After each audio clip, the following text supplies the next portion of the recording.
President, we have a national emergency. This is one of the things that we can shoot first and ask questions later. Normally you can't do that. All of a sudden these trees started moving out of the way. They parted for me. And then I came out into this opening, and there where I saw Jesus Christ.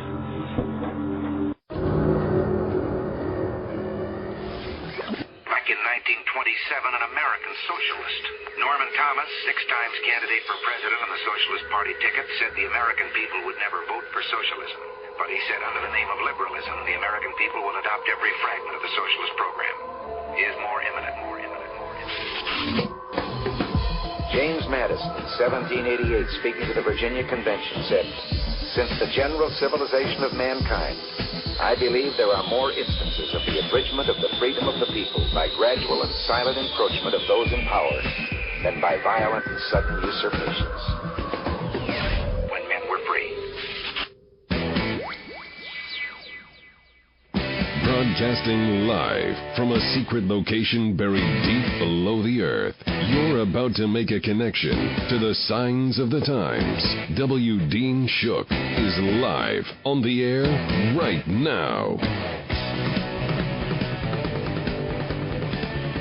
And welcome in to End Time News. I am your host, W. Dean Shook, bringing you the news the mainstream media will never touch.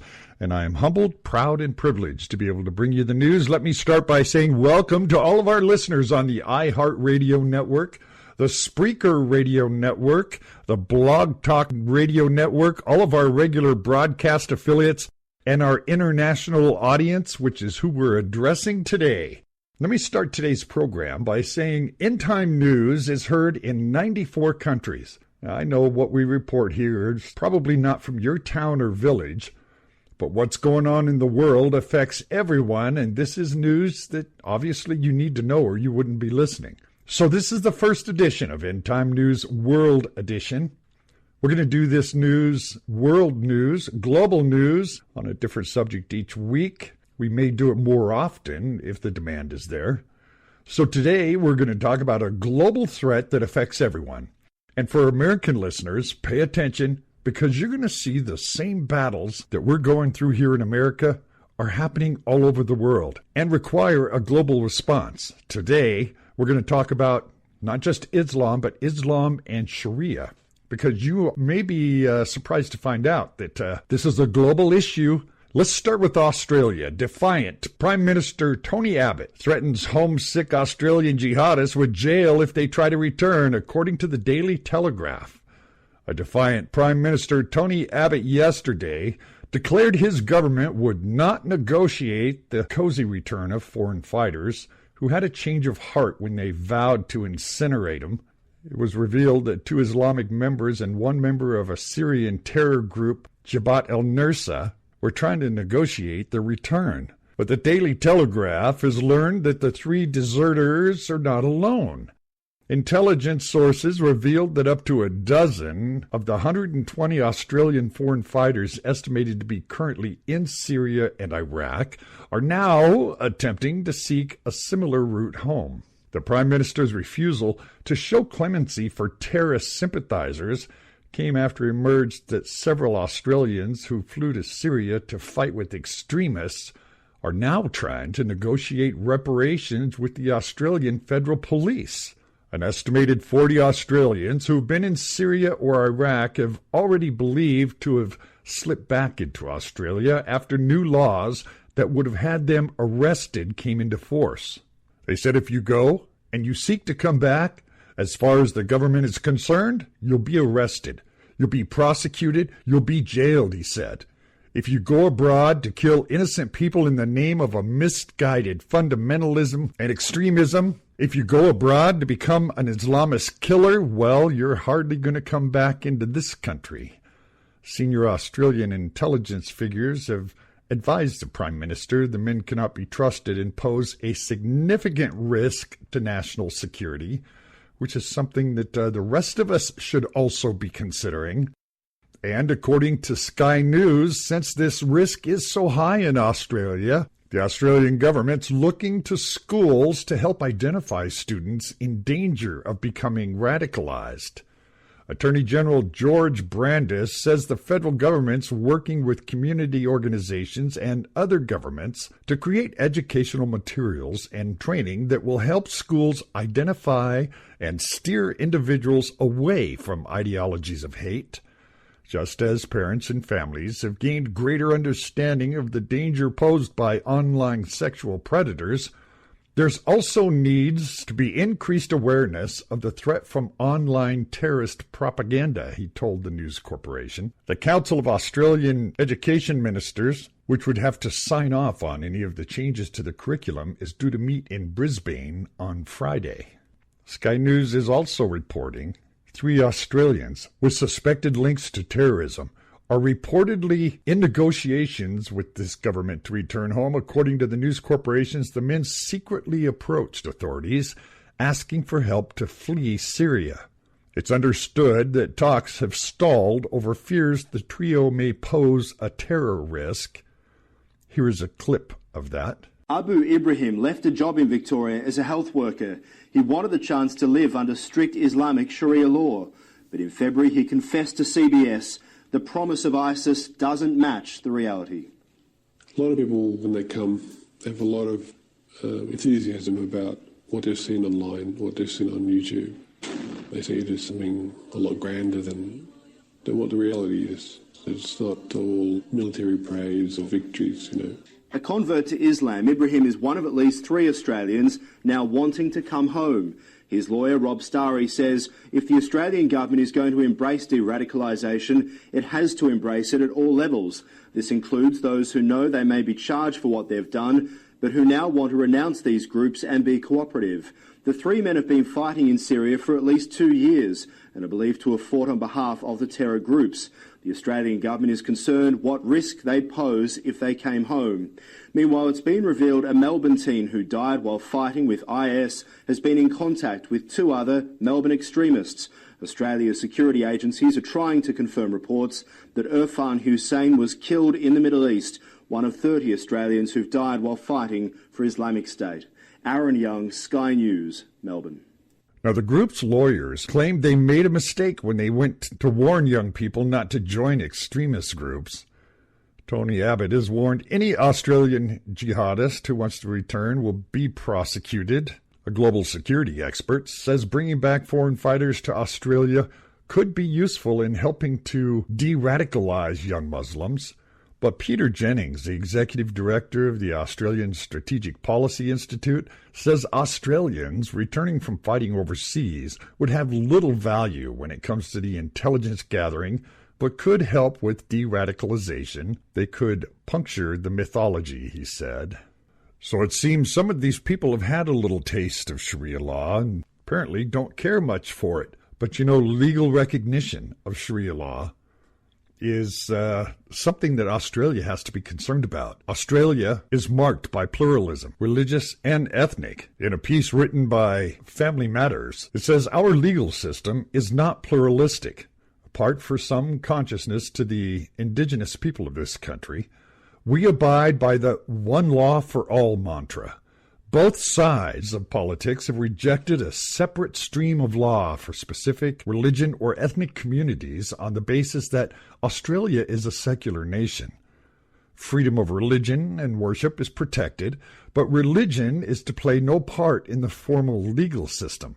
Australia's former Treasurer, Peter Costello, argued there's one law we all expect to abide by. It's the law enacted by the Parliament under the Australian Constitution.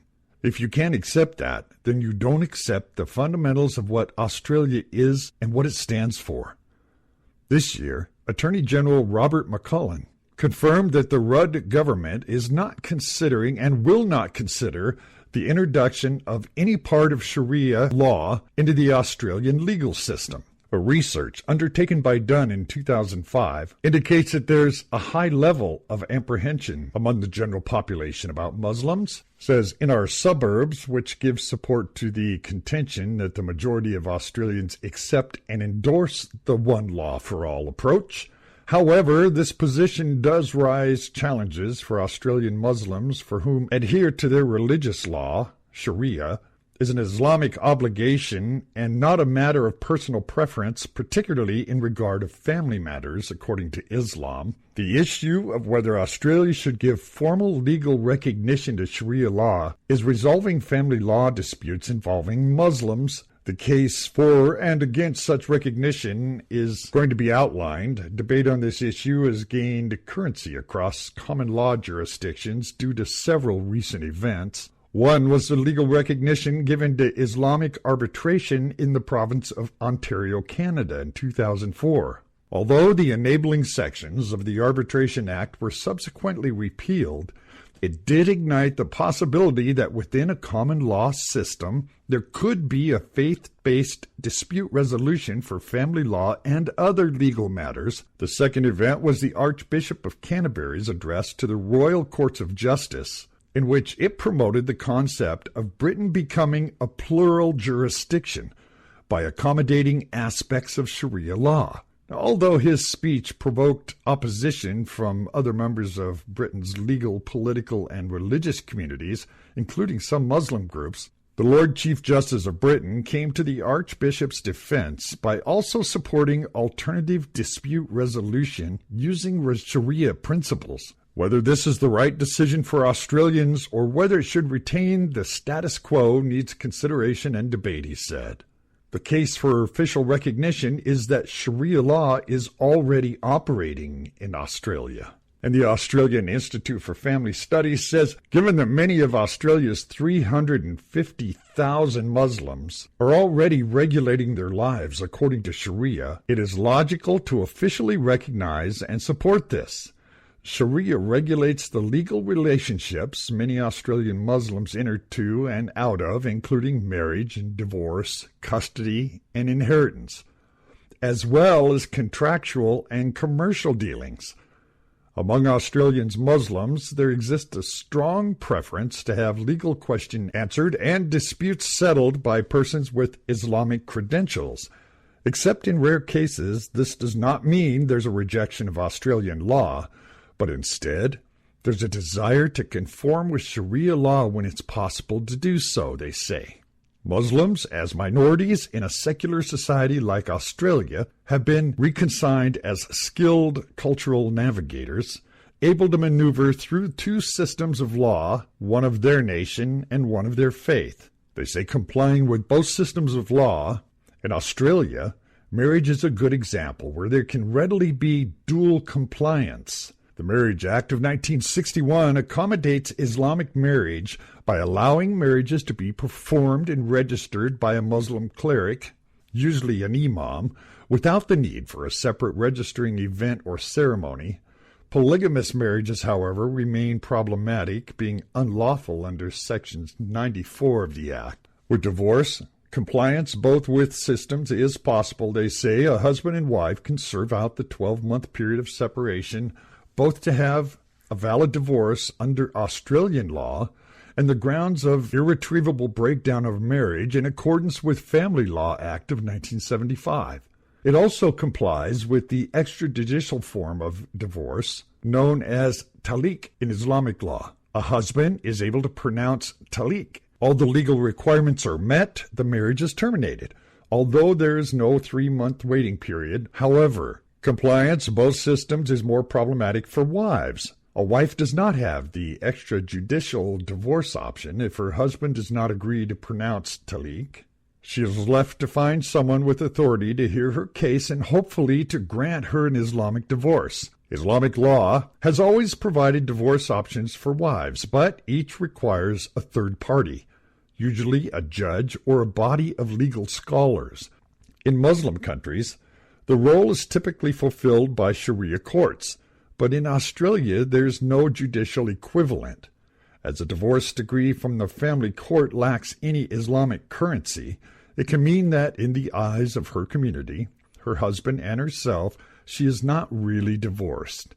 In the absence of an established Sharia court, tribunal, or body, Muslim women have to find a Muslim person or organization with Islamic credentials to hear her case and make a determination. For empowered Muslims, women who want to escape from an unhappy marriage, this will not be an obstacle.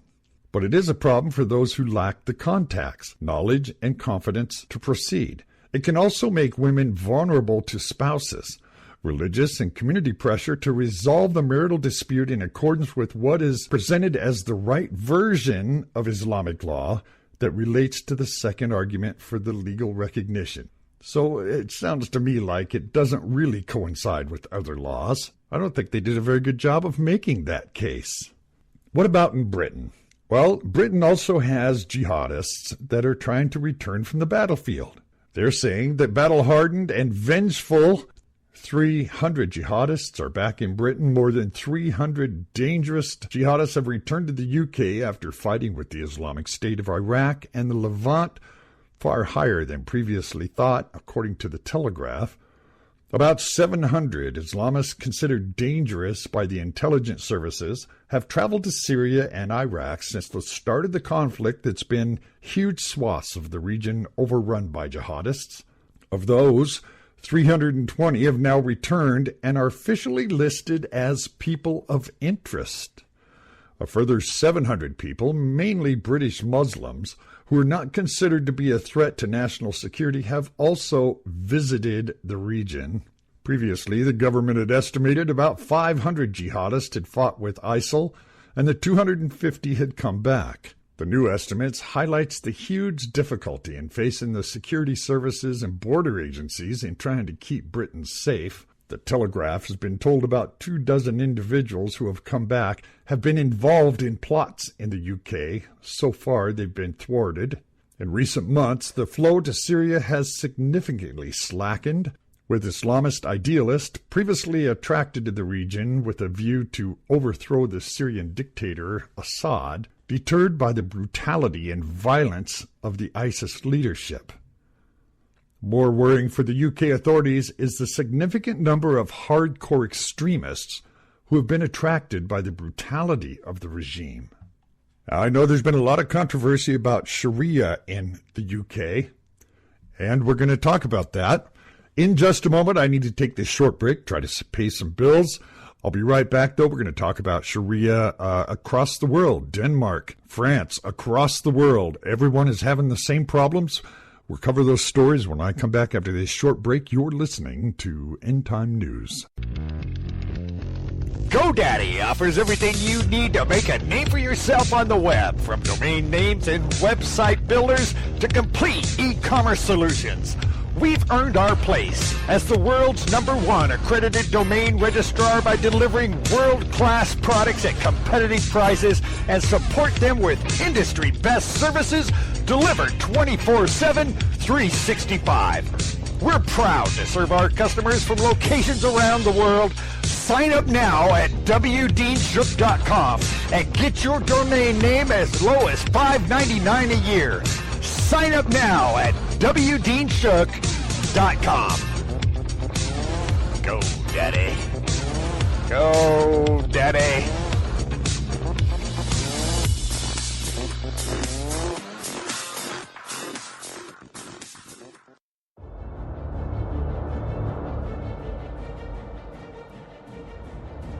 There is a sense in the world. There's a sense among believers. There's a sense among unbelievers. There's a sense among all peoples that things are unhinged. The Middle East is unhinged with uprisings, revolutions, and where is this heading?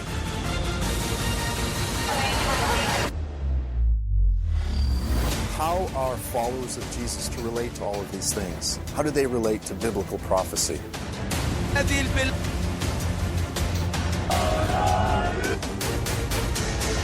America is in spiritual, moral crisis. Values are changing, and so rapidly, that have not happened in the history of man. How are level-headed, responsible Christians to relate to the testimony of the biblical prophets and the unfolding of chaos throughout the world? Not just believers are wondering, is this a sign of the end?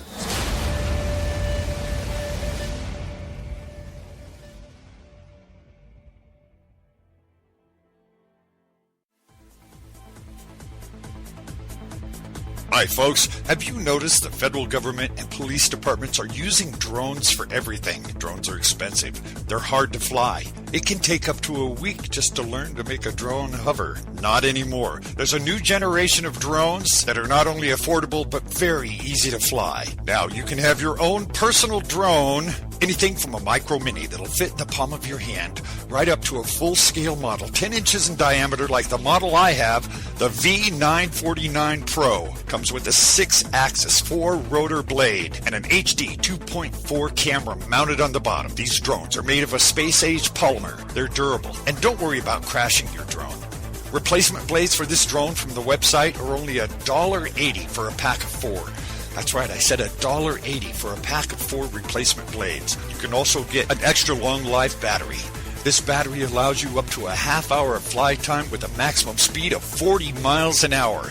Have your own personal drone, and you can get all of this for under $70. If you go to the website, wdeanshook.com, and click on the banner on the webpage, you can get from 7 to 22% off your personal drone. It's shipped as a kit. You can be up and flying your own personal drone with an HD camera within a half hour. Come to the webpage, wdeanshook.com. Click on that banner and get your discount today. wdeanshook.com. End Time Prophecy News is the only program on the air that runs on recycled chickweed ethanol, working to save the planet every day. 5, 4, 3, 2, 1, 0. These are the stakes. We either stand up to supporters of terrorism, or we and our allies risk losing the freedom we cherish. We must not let the jihadist government of Iran get a nuclear bomb. President Obama has had opportunity to stop them, but he's failing. Join with us, and let's secure America now.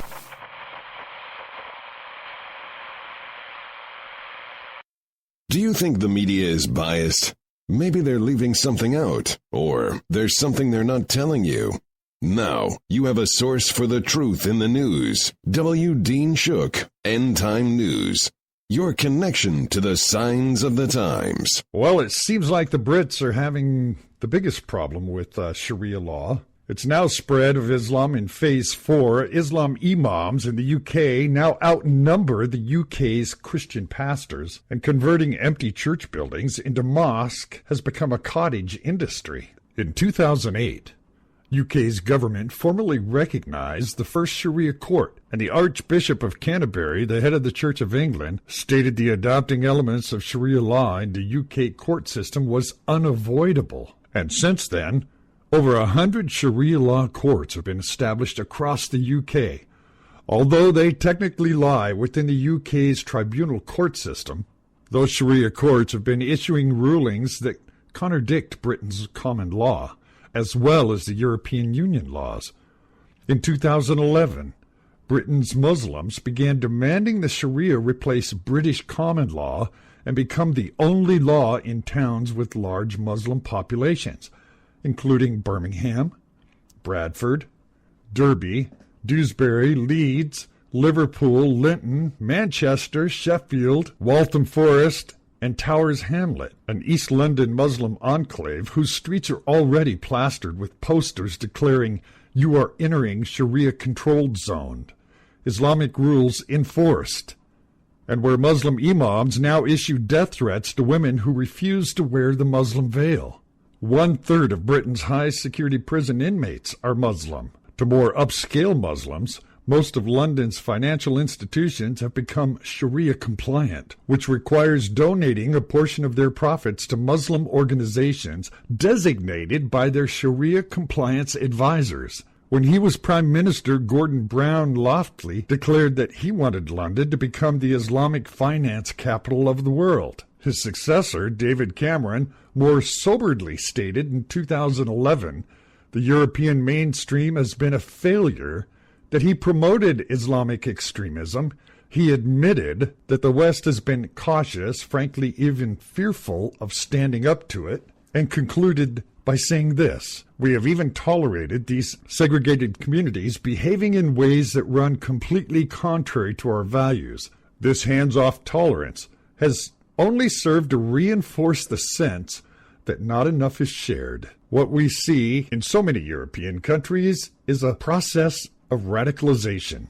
Well, 2 years later, in 2013, David Cameron bowed to pressure from the banking sector and announced that Britain will become the first non-Muslim nation to issue Sharia-compliant Islamic bonds, proudly declaring at the World Economic Islamic Forum. He said, "I don't just want London to be a great capital of Islamic finance in the Western world. I want London to stand alongside Dubai as one of the greatest capitals of Islamic finance anywhere in the world." And bowing to pressure from groups linked with the Muslim Brotherhood, the British government in 2014 started requiring all British school children to complete a unit on the history of Islam, which still bills itself as a religion of peace. Well, recently, London police established England's first Sharia zone, in which EDL's Tommy Robertson is not allowed to enter. Tower Hamlets is a London borough that has become renowned for its Islamic links. The elected mayor, Lefter Rahman, has been accused of using intimidating tactics to gain power. A Channel 4 Dispatch documentary revealed in 2010 that Luftar achieved the position with the help of the Islamic Forum of Europe, the IFE, and they're based at the East London Mosque and work to create a Sharia state in Britain. Luftar has since diverged huge sums of taxpayer money to fund the IFE organizations. Since his rise in power, Luftar has been linked with fraud and even using council funds to advertise a training center closely connected with Ahim Caldry. His long list of misdemeanors are documented in journalist Andrew Gellin's Telegraph blog. Sky News says the two Defence League leaders may have been arrested in London as they attempted to march to Woolwich, where drummer Lee Rigby was killed in May. Tommy Robinson shouted, "You are enforcing Sharia law," as officers who held him on suspicion of obstructing police as he tried to enter the London borough of Tower Hamlets. The EDL had previously announced plans to walk through part of the capital before gathering outside Woolwich Barracks. This is near where drummer Rigby was hacked to death in broad daylight.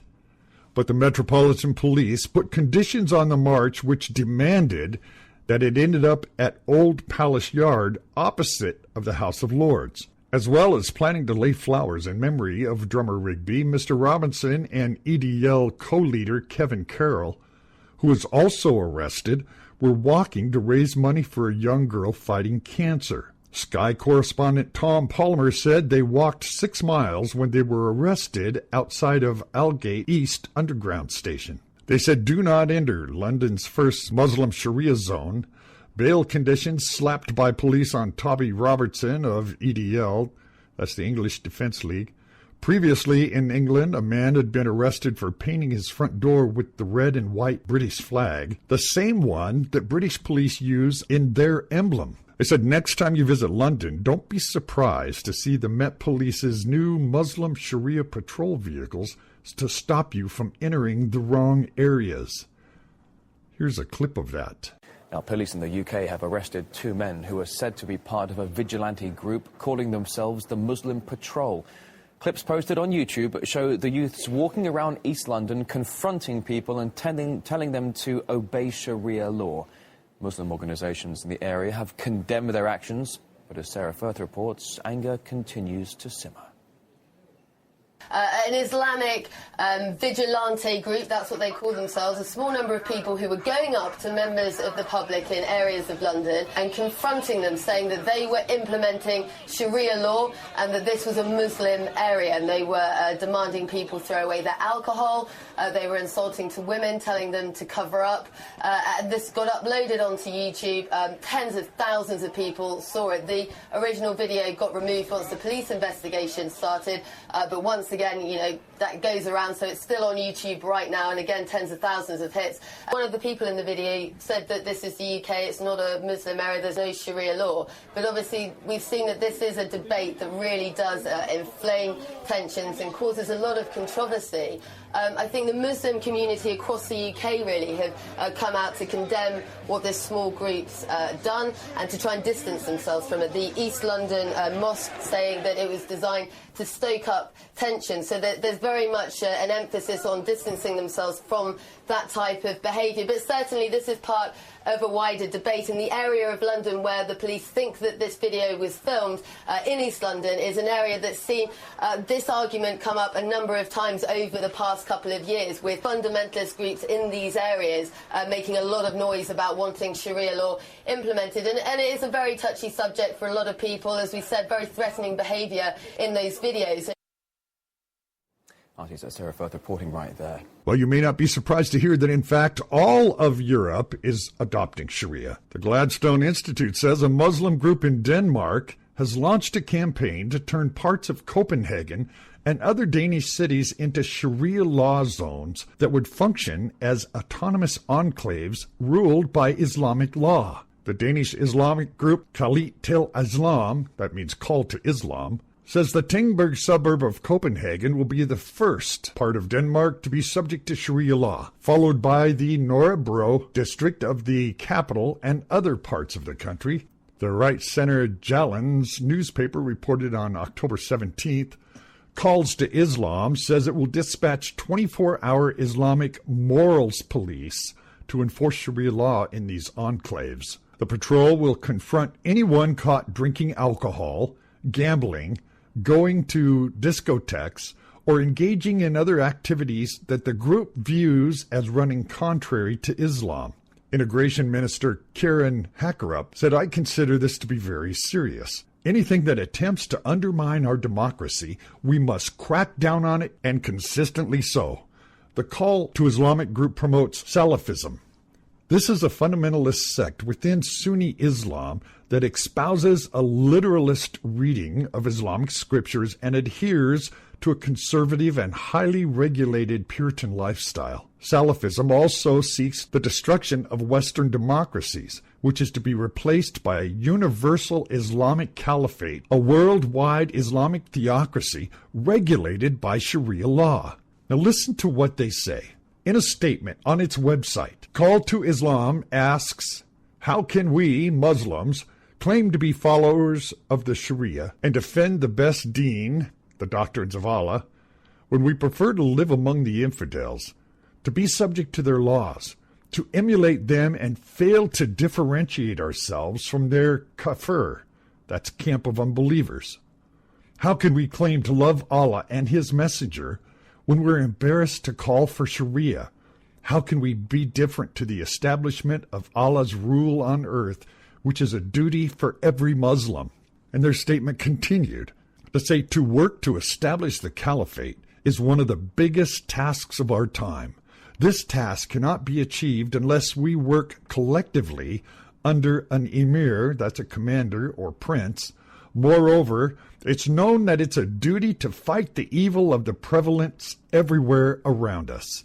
Man-made laws and rules are present today, and it has now become a mandatory obligation for all Muslims to work collectively to rid the world of this great munkar," that's evil, democracy. Now, I think that's important for everyone to understand. Anybody who lives in a democracy, or even anything close to a democracy, they have a call to destroy all democracy. And in Britain, for an example, a Muslim group called Muslims Against the Crusades has launched a campaign to turn 12 British cities, including what it calls Londonstan, into independent Islamic states. This so-called Islamic Emirates would function as an autonomous enclaves ruled by Islamic Sharia law and operated entirely outside British jurisprudence.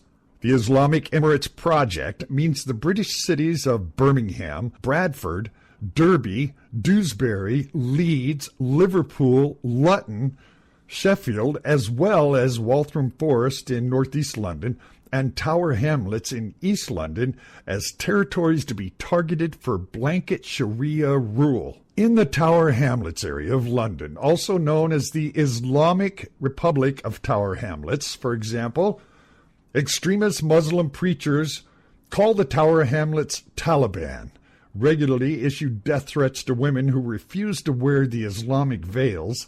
Neighborhood streets have been plastered with posters declaring you are entering a Sharia-controlled zone, Islamic rules enforced. Streets advertising deemed offensive to Muslims is regularly vandalized or blacked out with spray paint. In Belgium, a radical Muslim group called Sharia for Belgium recently established an Islamic Sharia court in Antwerp, the country's second-largest city. Leaders of the group say the purpose of the court is to create a parallel Islamic legal system in Belgium in order to challenge the state's authority as enforcer of the civil law protections granted by the Belgian Constitution. The Sharia court, which is located in Antwerp's Borgout district, is mediating family law disputes for Muslim immigrants in Belgium. The self-appointed Muslim judges running the court are applying Sharia Islamic law rather than the secular Belgian family law system to resolve disputes involving questions of marriage and divorce, child custody, child support, as well as all, and I mean all, inheritance-related matters. Unlike Belgium's civil law, Islamic Sharia law does not guarantee equal rights for men and women. Critics of the law court say it's undermined the rights of Muslim women in marriage and education. Legal experts say the Islamic court will also undercut Belgium state's ability to investigate and prosecute perpetrators of so-called honor crimes. We know what honor crimes are: honor killings. Sharia for Belgium says the court in Antwerp will eventually expand its remit and handle criminal cases as well. Well, how about in Germany? The spread of Islamic Sharia law is far more advanced than previously thought, and German authorities are powerless to do anything about it. According to a new book by the Muslim shadow justice system in Germany, the 236-page book entitled Judges Without Law, Islamic Parallel Justice Endangers Our Constitutional State, which was authored by Joachim Wagner, a German legal expert and former investigative journalist for ARD, German public television, says Islamic Sharia courts are now operating in all of Germany's biggest cities. The parallel justice system is undermining the rule of law in Germany, Wagner says, because Muslim arbiters/imams are setting criminal cases out of court without the involvement of criminal prosecutors or lawyers before law enforcement can bring the case to a German court. How about in France? Islamic Sharia law is rapidly displacing French civil law by many parts of suburban Paris. There is a 2,200-page report that says France is on the brink of a major social explosion because of the future of Muslims to integrate into French society. The report shows how the problem is being exacerbated by radical Muslim leaders who are promoting the social marginalization of Muslim immigrants in order to create a parallel Muslim society in France that's ruled by Sharia law. And it goes on. In Spain, Salafi preachers in the northeastern region of Catalonia have set up Sharia tribunals to judge the conduct of both practicing and non-practicing Muslims in Spain. They also deploy Islamic religious police to punish Muslims who don't comply. In one case, 9 Salafists kidnapped a woman in Reus, tried her for adultery based on Sharia law, condemned her to death. The woman just barely escaped execution by fleeing to a local police station. In another case, a Salafi imam in Tarragona was arrested for forcing a 31-year-old Moroccan woman to wear a hijab head covering.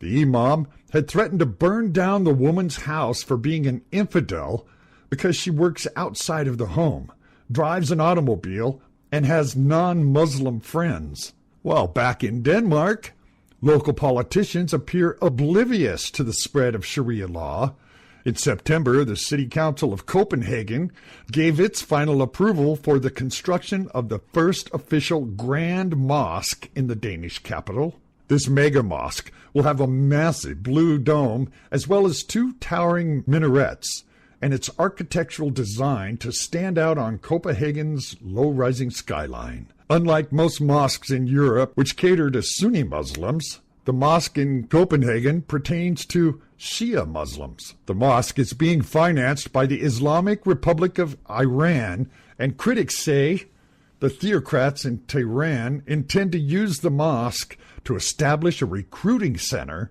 for the militant Shia Muslim group Hezbollah in Europe. Well, thank you so much for that, Denmark. The Copenhagen City Council says that who pays for the building the mosque is none of its concern.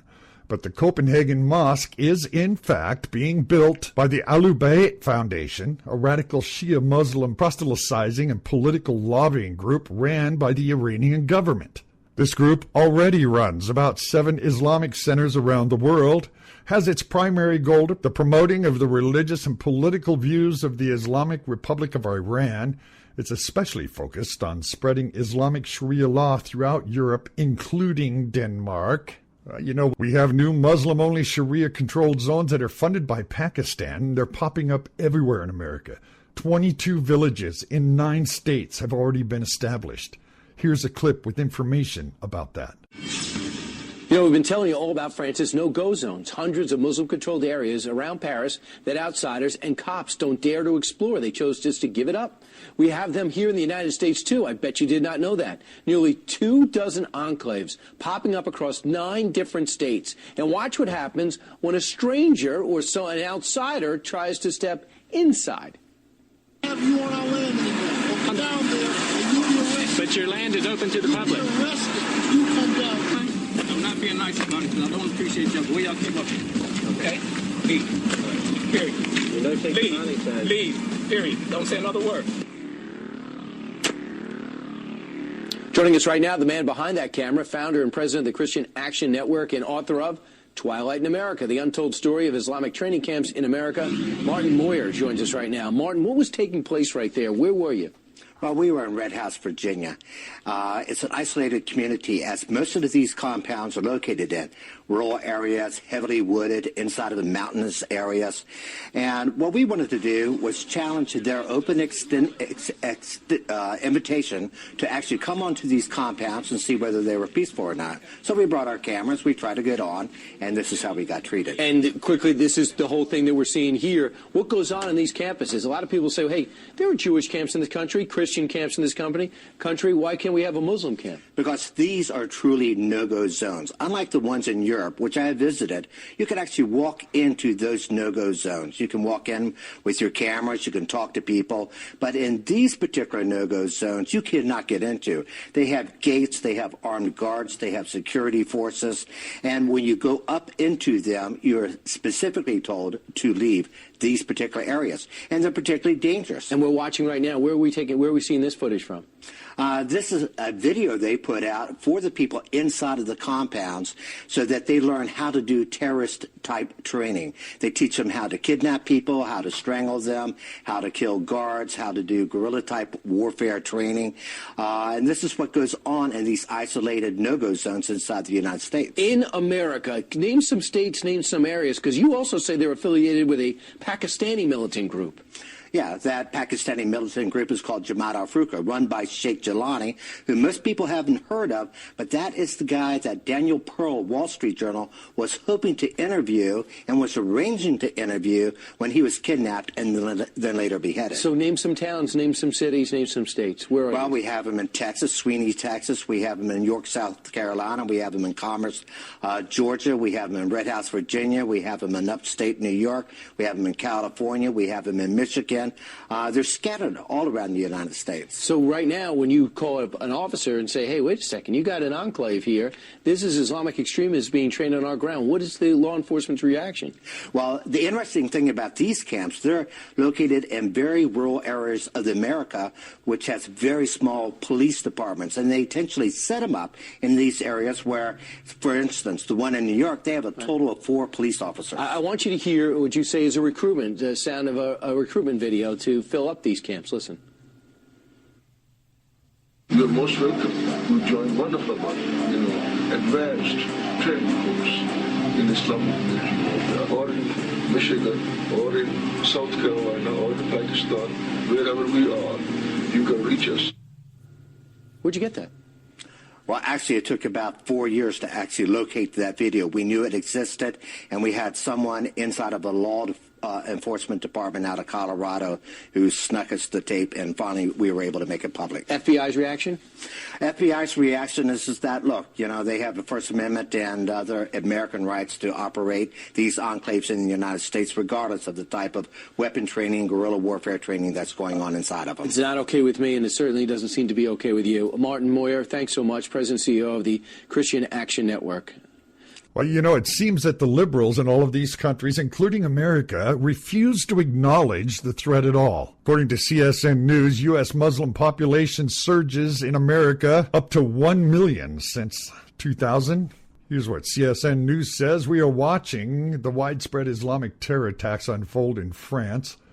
Many Americans are undoubtedly taking comfort in the thought that we are well protected by our strong military and distant proximity to the Islamic bastions of the East. However, we've learned from 9/11 terror attacks, our geography and military may protect us from a naval or air invasion, but they cannot protect us from suicidal immigration policies based on recent immigration trends. We've clearly learned nothing from this ominous attack and thwarted terror plots that have taken place ever since 2001. Now, while America has not approached the dangerous level of Islamic immigration that France has incurred in recent years, our increase in Muslim immigration, coupled with lax visa tracking, has exposed us to a huge security risk. Besides the hundreds of thousands of Somalians and Syrians that are coming into this country on a daily basis by the hundreds of thousands. A national review noted in a riveting piece on the growth of domestic Islamic terror threats as the Muslim population in the country has expanded, so has the incidence of radicalism. They said while it's hard to discern the exact level of Muslim immigration, it's very clear the level of immigration is increasing. According to the numbers crunched by the Center for Immigration Studies, based on data from the Census Bureau, the immigration population from predominantly Muslim countries has grown from 1.7 million in 2000 to 2.7 million in 2013. The sharpest increase from the Muslim world were from volatile countries such as Iraq, Iran, Bangladesh, Pakistan, Syria. This tracks closely with Pew's estimate of 100,000 new Muslim immigrants per year. We know it's higher than that now, almost twice the level of the previous decade. It's also 10% of our annual immigrant population. If this trajectory continues, we will eventually reach the level of saturation France is currently experiencing with Muslim immigrants, roughly 10% of their population. And there's a serious concern about the number of student visas that are granted to young males from these countries. According to data compiled by the Brookings Institute, Saudi Arabia nationals, who account for 15 of the 19 hijackers on 9/11, were granted more student visas between 2008 and 2012 than all other countries combined. Arabic is the fastest growing language on U.S. campuses and among the immigrant population in general. They went on to say it would be one thing if we had an effective visa program and vetting process in place to weed out the radicalized elements from the Muslim world. It certainly would have suited countries like France well over the past few decades. Unfortunately, the Obama administration has repealed the National Security Exit Entry Registration System, which was implemented after 9/11 to properly vet and track those who come here from risky countries on a student visa. Well, last year, ABC News discovered that 58,000 foreign nationals have overstayed their student visas, of which 6,000 represented what's called heightened concern. So why did the Obama administration repeal the National Security Entry-Exit Registration System? We also have a gaping hole in our immigration system through the Visa Waiver Program. It allows people from 38 countries to travel here without a visa. And while it does not include countries from the Middle East, so many European countries have become a bastion for Islamic terror that places like France and England now present a huge problem. If you don't have an effective biometric exit-entry system in place, you should certainly be able to weed out security risks before they enter in the first place. Even liberal Senator Dianne Feinstein called the VWP the Achilles heel of America. Well, do you feel safe now? Well, instead of focusing on amnesty or expanding our legal immigration system while Obama's president, Republicans should focus on the national security aspects of immigration. Legislation should include the following. They say implementation of a program similar to NSEERS, in which we non-immigrant visas from risky parts of the world must be monitored by a local ICE office. If someone is here on a student visa and drop out of college to work on creating bombs, we should know that. It's calling for a complete overhaul of the Iraqi-Syrian refugee program to ensure that we don't continue letting in precursors who claim to be persecuted, an act which would suspend the visa waiver program until an established control over the number of terror threats we let into the country is established. And we need an act that would revoke the citizenship of those who fight for foreign terrorist organizations such as ISIS. When terrorist groups like ISIS threaten attacks on our homeland, they're not referring to a naval or air invasion. They're referring to current and future sleeper cells that have penetrated our vulnerable immigration system. We can either follow France in their immigration policies of national suicide, or we can learn from their mistakes before it's too late. Well, let me say this on a personal note. Here in America, we're about to commemorate our veterans on this Memorial Day. This is a time to look back at all the lives that were lost in wars to defend freedom. Every country in the world is affected by war. 2 major wars were fought to defend our freedom for the world, not just one country. During the time of Nazi Germany, with the rise of Hitler, we've seen an ideology of hate, a vision of how the world should be through that ideology, and the building of an army to bring about the changes to the world that this ideology demanded. To defeat it, countries around the world had to stand up to fight for their freedom. It's clear that freedom is not free. Millions of lives were lost to give every human being the freedom we have today. But were these brave men and women giving their lives in vain? Today, we face the same type of ideological threat that the world was faced with in the 1940s. Today, no one is standing up. The people of the world are succumbing to today's ideology of hate. They're allowing all of our fathers' and grandfathers' lives to be lost in vain because we're allowing the freedom we claim to love to be lost to a radical ideology of hate that is Islam. We listen to the lies and the deceptions of governments and politicians. Through political correctness, we allow the true face of evil to flourish so that we don't offend, while the whole time they offend the rest of us in the worst way. Let me say this. We need to apologize to our past generations for the atrocities we're allowing today, for not standing up to the tyranny the way they did, for betraying the gift of freedom they gave us and nullifying the effect of the sacrifice they made for us, while we trash everything they did for us, for allowing tyranny to dominate, for allowing freedom to die while we sit back and do nothing. For that, I say to our veterans, I'm sorry. I'm sorry for letting you down. I'm sorry for throwing away the gift you gave us. And most of all, I'm sorry for the actions of people today that have made your sacrifice for our freedom a waste. God forgive us for the brave heroes whose lives have been lost in vain. I'm W. Dean Shook. You're listening to End Time News, World Edition.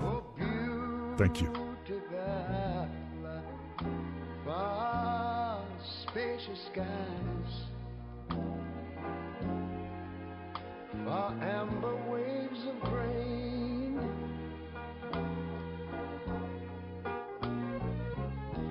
far purple mountain majesties, above the fruited plain, Now, wait a minute.